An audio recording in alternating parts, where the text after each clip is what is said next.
1 मई से 18 साल से ऊपर वाले लोगों को वैक्सीन लगना शुरू हो जाएगी। प्रदेश के गृह मंत्री डॉक्टर नरोत्तम मिश्रा ने जनता से वैक्सीनेशन में बड़ी संख्या में शामिल होने की अपील की है। उन्होंने कहा कि इस समय वैक्सीनेशन कराना राष्ट्रभक्ति से कम नहीं है।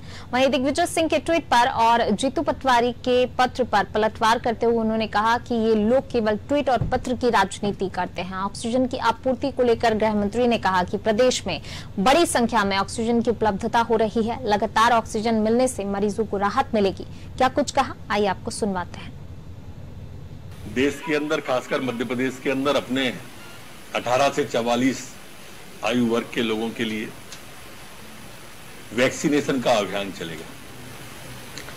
दरअसल सुरक्षा कवच ही ये वैक्सीन है हमारा, और मेरी मान्यता तो यह, WHO की भी मान्यता शायद यही है कि जहां 70% से अधिक वैक्सीनेशन हो जाएगा वहां तीसरी लहर आएगी ही नहीं। लॉकडाउन, जनता कर्फ्यू, मास्क, सैनिटाइज वगैरह वगैरह ये अस्थाई है, स्थायी वैक्सीनेशन ही है। और मेरा प्रार्थना कि इसको राष्ट्रीय कर्तव्य माने नौजवान, और राष्ट्रीय कर्तव्य मानकर हमें वैक्सीनेशन के इस अभियान में बढ़ चढ़ के भाग लेना चाहिए। ऑक्सीजन ही हम ले लें, वायु मार्ग से, रेल मार्ग से, सड़क मार्ग से हमारे यहां ऑक्सीजन तीनों से पहुंच रही है। आज सुबह ही रेल मार्ग से ऑक्सीजन आ गई, वो भोपाल भी है, वो सागर भी है, और जब आती है ट्रेन तो हवाई जहाज के मार्ग से भी और सड़क मार्ग से भी लगातार आ रही है। और मुख्यमंत्री जी लगातार प्रधानमंत्री जी से, मुख्यमंत्री जी लगातार केंद्रीय गृह मंत्री अमित शाह जी से, मुख्यमंत्री लगातार केंद्रीय रक्षा मंत्री राजनाथ सिंह जी से, मुख्यमंत्री हम लगातार रेल मंत्री आदरणीय पीयूष गोयल जी से, धर्मेंद्र प्रधान जी से लगातार बात कर रहे हैं, और इसको पूरी ताकत से लगे हैं। लगातार हमारे जवान इसमें शहीद हो रहे हैं। इसलिए मेरी प्रार्थना है कि हमें डॉक्टरों के लिए ताकत बनना है, उनका सपोर्ट करना है, पैरामेडिकल स्टाफ का, जवान का कमजोरी नहीं बने, ये मेरी प्रार्थना है। हम धीरे धीरे उस दिशा में आ भी गए हैं।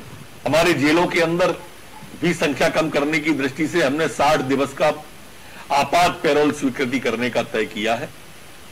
इसमें 4500 हमारे बंदी पहले लौट में, और उसके बाद पुनः समीक्षा करेंगे इनके जाने के बाद में, और उसको हम पुनः इसमें बढ़ाएंगे। हमारे सेंट्रल वेलफेयर फंड जो पुलिस कर्मचारियों ने बनाया हुआ है, उसमें भी 1 लाख रुपए की राशि तत्काल सहायता के लिए पुलिस वालों को देगी। अच्छा, जमात से आए थे तब ट्वीट किया था क्या उनने? नहीं किया होगा। हमारे धार्मिक और धार्मिक की भावना जब आई होगी तब दिग्विजय सिंह का ट्वीट आपने जरूर देखा होगा। हमारे RSS के एक प्रमुख व्यक्ति हैं आदरणीय नारायण जी, उनका एक समाचार आपने देखा होगा। उन्होंने कहा कि मैंने अपनी जीवन जी ली है, इस नौजवान को मेरा बिस्तर दो, और वो 2-3 दिन में अपना बिस्तर देके इस दुनिया से चले गए। कभी इस पर ट्वीट देखा दिग्विजय सिंह जी का ऐसे मामलों पर? अगर यही कहीं सांप्रदायिक रंग ले रहा होता तो उनका ट्वीट तत्काल आता, क्योंकि वो विभाजन की राजनीति को प्राथमिकता देते हैं। वो उनका सोच हो सकता है, पर दूसरे के धर्म को छोटा बताने की कोशिश वो ना करें। इतिहास कभी माफ नहीं करेगा कांग्रेस को। मित्रों, आप देखना, एक जना कहीं अस्पताल में नहीं दिख रहा, एक जना सिंगल, एक जना कहीं मैदान में नहीं दिख रहा, एक जना कहीं कोई कोविड सेंटर में दिख नहीं रहा, खोल नहीं रहा। जैसे हमारे RSS ने, संघ ने पूरे प्रदेश के अंदर, देश के अंदर अपने अपने सेंटर चालू कर दिए। क्या कहीं इनका वो सेवा दल क्या सैल्यूट देने के लिए, या नाम कहीं सेवा है, या मेवा के लिए सेवा नाम रख रखा है?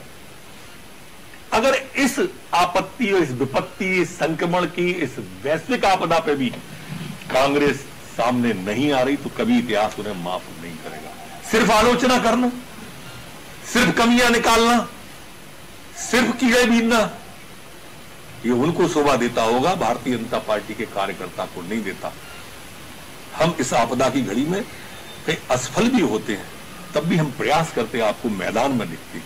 हम जूझते हुए दिख रहे हैं, हमारे मुख्यमंत्री से लेकर संतरी तक हम लड़ते हुए दिखेंगे, पर ये लोग कहां हैं? ये आज मूल प्रश्न है। ये हमारी कमियां बता सकते हैं, हमें फेल्यूर बता सकते हैं, पर तुम हो कहां? सिर्फ यही बताने को आए हो क्या समाज के लिए?